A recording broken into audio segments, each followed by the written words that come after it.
অনেক plan programme করার পর আজ হচ্ছে ফাইনালি সেই দিন।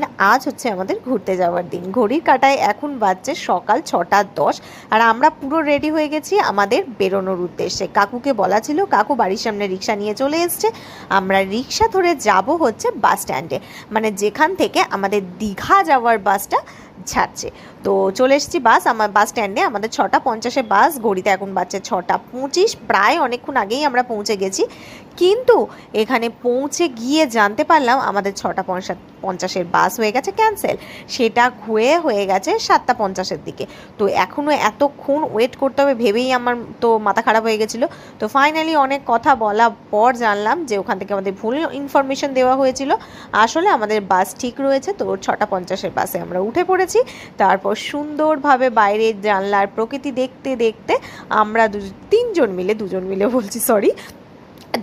মিলে রওনা দিলাম দীঘার উদ্দেশ্যে। দীঘা যাওয়ার এই গোটা রাস্তাটা না আমার ভীষণ ভীষণ ভালো লাগে। চারিপাশটা যেন সবুজে সবুজে ঘেরা গ্রাম্য পরিবেশ, আমার এগুলো দেখতে খুব ভাল লাগে।